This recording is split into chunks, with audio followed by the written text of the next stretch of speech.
All right, here we go with day 17. All right, so I just got done meditating, and one of the ideas that kind of came to me when I was done with the meditation was to not determine our value based on what we have materially. I mean, I know that's a hard thing to kind of think about because we're always taught to consume more, like get the awesome car, get the beautiful house, get the nice clothes. And I'm not saying there's anything wrong with that because I like all that stuff too. But I'm just saying don't define your value on it. Do it because you enjoy it. Do it because you want those things and you like those things. Don't do it because you feel like you have to have them to be better. I'm not saying don't strive to be better, and those aren't some rewards of being better. They are, no doubt about it. But it's just a fact of our whole lives. We've been told to base our value on the things that we acquire. The more money we make, the more better person we are. And to me, I feel like that takes away it like takes away half of life. I feel like we need to embody it from the soul, like what's in there, and that and I feel like that's the game we've been missing. Like that's more of the Eastern style, and then we kind of look at them as the bad ones, the monks that go meditate in the woods and stuff. I mean, if that's what makes them happy, that's awesome. Me, I feel like we can have the balance of both, of the material world and the spiritual world. But I feel like the more you create it from the spiritual world and bring it into the material world, then it becomes more like spiritual in nature. Like I read I wouldn't read Think and Grow Rich for a long time because I had very different views on money when I was younger. And I never and then all of a sudden like three people said read it and I read it. I might have talked about this before, but I'm gonna reiterate it. But like it began to look that like business is a spiritual game where everybody always thinks it's cutthroat, that there's you have to beat your competition and you got to find ways to cut labor and cut things and cut treat your not really pay your employees good because you want to keep that labor down. There's all kinds of stuff like that in business where I go the other way around. Do the best you can for your customers. Tony and Dean teach us to be when you do so much for your customer, make it about them and not about you. The energy and money and all that stuff will work itself out. But when you're focused on cutting everything, then you kind of cut everything and you kind of cut your sales. But it's hard because we've been taught from the outside in the material world first. And there's more to it than that. I don't remember it all off the top of my head, but I know that when you come from a place of love, like how can I help these people at the highest level? How can I be better to better help them see that they can be better? And I feel like we can manipulate the outside world all we want. And don't get me wrong, some people are good at it, and that they do whatever they got to do, and that's good for them. Happy for them, whatever they want to do. I have no issues with how you get anything that you want in your world unless you're hurting somebody doing it. But at the same time, I feel like doing it out of the goodness of your heart, doing it showing people what is necessary or what is possible. And to me, it's like, and that's the thing with the spiritual thing too, is that we all have that connection to the divine energy within us, the divine energy in the universe. And sometimes I feel like they think that you have to be in a hierarchy there too to feel that or be that. Or you're taught saints and cardinals and all these great ministers, still great people, nothing wrong with them. But we can also do the things that they've done too, and we can also let that spiritual energy, we can also embody that passion, that energy that's inside of all of us. And I feel like we get so like caught up in in the material world that if we don't have all the nice things, we don't have the best of the best, then it makes us feel like we're less than everything when we're really not. Now, again, if you want to reach the highest level and you want monetary gain, yes, you do have to do more than just sit around and not do anything. It's still about action. It's just about how you take that action. Is it inspired action? Is it action just for yourself? Are you just trying to get personal gain out of it? or are you actually doing it for the good of your customers and your clients and your patients and whatever? So I feel like that's the highest level. I remember in the Peaceful Warrior, Dan Millman said, you know, highest level of service, or the highest level is service to others, basically. And I get it. Don't do it so much that you can't take care of yourself, because you have to take care of yourself too. That's why I believe there's energy exchange, where if I was to charge for this stuff, which eventually I'll make some courses and charge for it, but I'm giving you my energy, I'm giving you my work, I'm giving you my passion, I'm giving you my soul.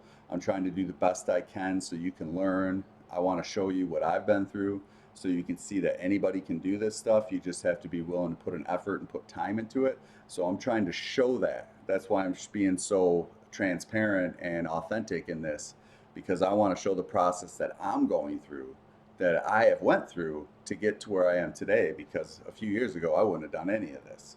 So I had to start somewhere too, and little by little it built up. But I'm trying to show that from my true authentic self, and to show that we all can come from a spot inside of us that's divine, authentic, passionate, and we have to start to feel that in here, in the heart and in the soul. It reminds me of Hulk Hogan. In the soul, brother. You know, let it out. And we all have that inside of us. We all have that connection to the divine. It's just that at some point in life, people have told us that we don't. That we have to listen to whatever everybody else tells us and all that stuff. And don't get me wrong, there's good to have guides. They're good to have these people around here that are teaching me things, and I am very grateful for that. But I'm also saying that we can connect to that energy within us when we figure that out and start to let that out.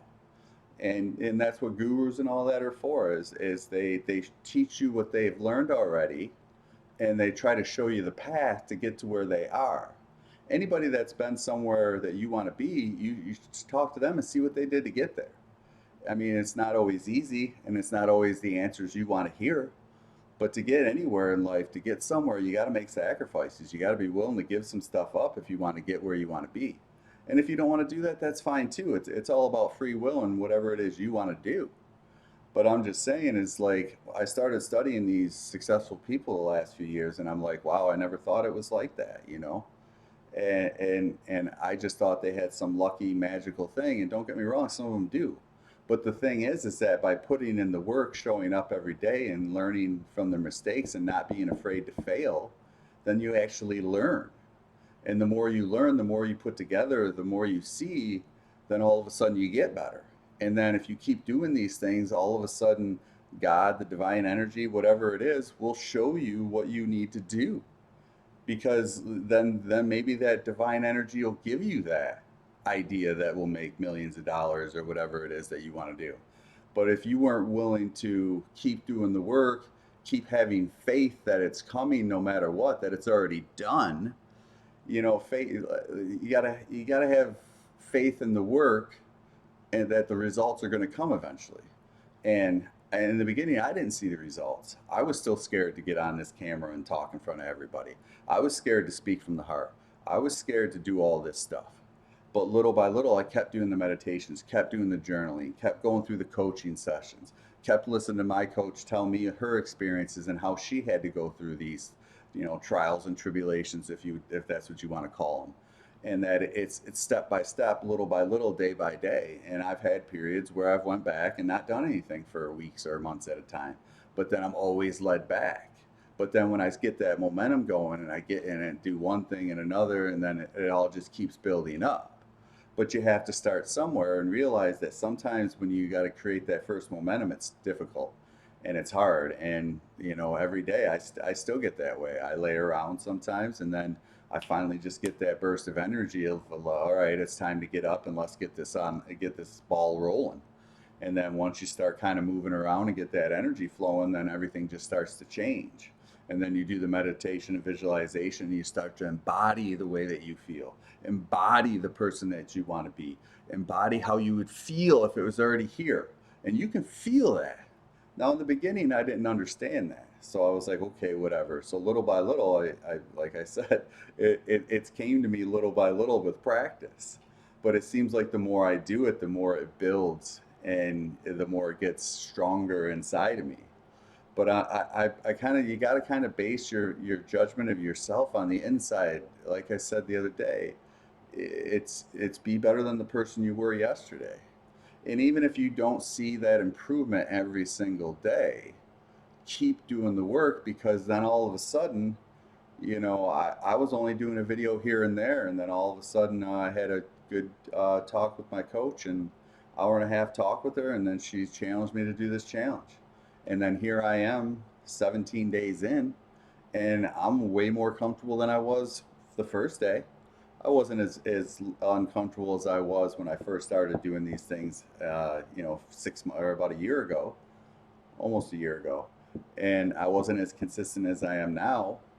And I also don't always know what I'm going to talk about. But then once I kind of get on here and get flowing, and in the beginning, I'm still a little nervous. But then the more I talk about it, the more I kind of calm down and get in the flow, kind of be present in this moment, breathe it in, let it come to you, whatever it is. At the end of the visualizations, I kind of get an idea, and then I kind of just see what I can do and roll with it. And I feel like no matter what it is, it's to try to help other people see that if I can do it, they can do it. And I guess that's always my message, is to kind of show that, because it's just, it's part of us. Everybody has a soul. And I feel like when you start to operate from that soul and feel that soul on the inside, that inside presence. And there was an exercise we did a while ago where we were told to like close our eyes and put our hands out in front of us. So if you're still with me, do that. You put your hands out, close your eyes, and feel where your hands are out in front of you.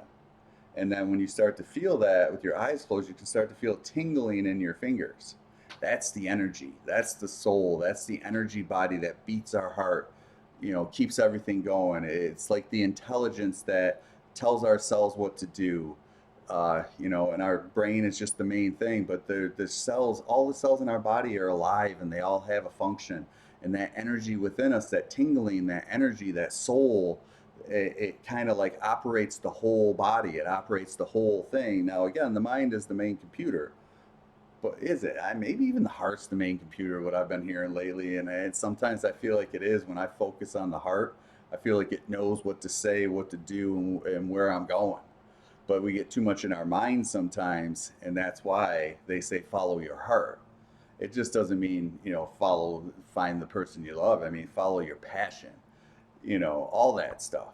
So I feel like that when we have that whole thing working east and west, inside and out, but if you start from the inside first, then you can focus more on the outside and become that. But when we let the outside world determine who we are and what we should feel like, yeah, that's not gonna, that's probably not gonna end well, because it's probably gonna make you feel less than you are when really you're more than you are. So there's that thing. It's no matter what you got, no matter what, if it's $1 million or $10, you can start anywhere from the soul, because the soul is free. We're all equal as souls. And when we can learn to tap into that soul, that energy, that heart from within, and just keep practicing it, you're not going to feel it every day. It's not going to be great. You're not going to you might not totally understand what I'm saying overnight, but just doing little by little, awakening that idea might actually let the universe lead you to the things I'm saying. Like the Book of Five Rings says, man, when you open yourself up to an idea, the universe will show you. So I just have an open mind, an open heart, and open your soul, and let that generate anything you can in your life, and speak with passion. And that's my message for the day.